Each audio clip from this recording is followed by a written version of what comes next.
Masters never try hard. 7 blades, all coming at him at once. He doesn't block. He starts to spin. 5 seconds later, 7 bodies hit the ground. He sheathes his sword, barely out of breath, like nothing happened. His name is Mandragoran, one of the deadliest swordsmen in the Wheel of Time. But here's the thing, he's not faster than everyone else. He's not stronger. He just sees what they can't, the gaps. 2,300 years ago, a Chinese butcher figured out the same thing, with a kitchen knife. 1,000 years after that, a young man named Bruce Lee had the same revelation, on a boat. Today we're talking about an ancient Chinese concept,游刃有余, the blade that moves with room to spare.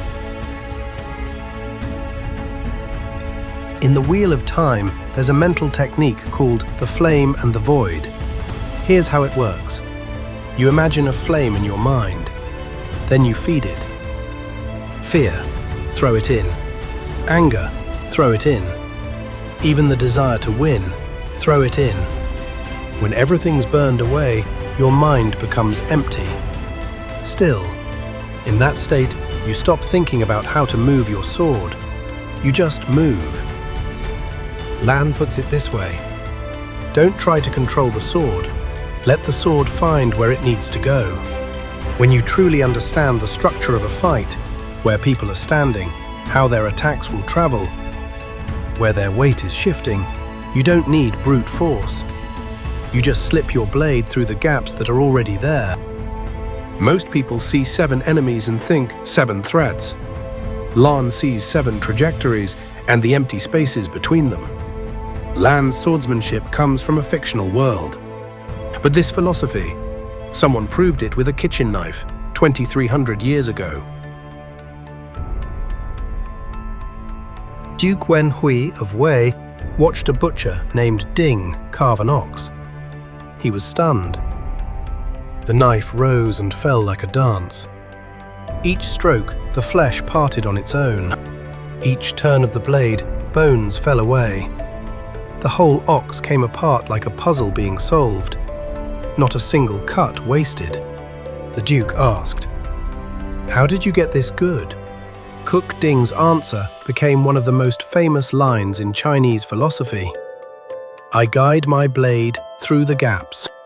The ox has natural spaces between its joints, he explained. My blade has almost no thickness.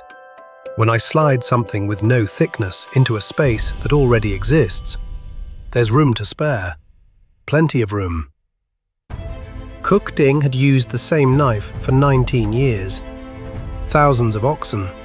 The edge was still razor sharp. Why? Because he never forced it against anything hard. He only moved through the spaces that were already there. This story comes from the Zhuangzi, written around 300 BC, one of the most influential texts in Chinese philosophy. It's been quoted for over 2,000 years. But 2,000 years later, a young man in Hong Kong would rediscover the same truth, with his own body. A young man is training under Ip Man, the Grandmaster of Wing Chun. He's talented, maybe the most talented student Ip Man has ever seen.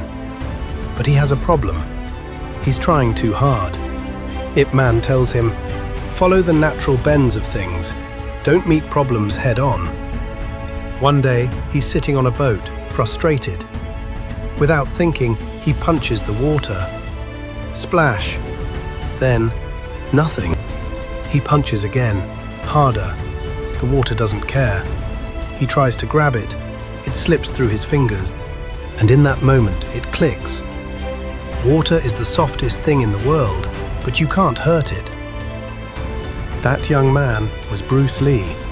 He went on to create Jeet Kune Do, a martial art built on one principle: don't block and then counter.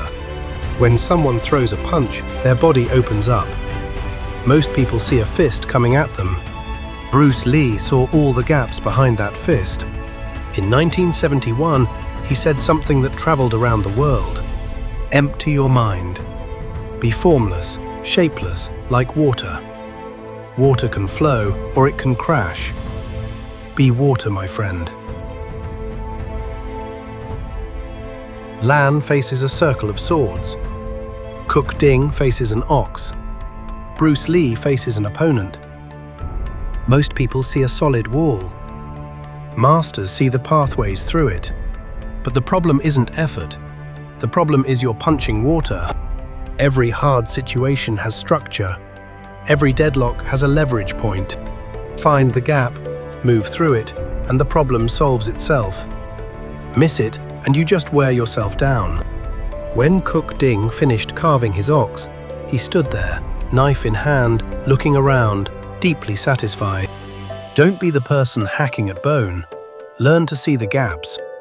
Because those walls that look so solid, they're full of doors.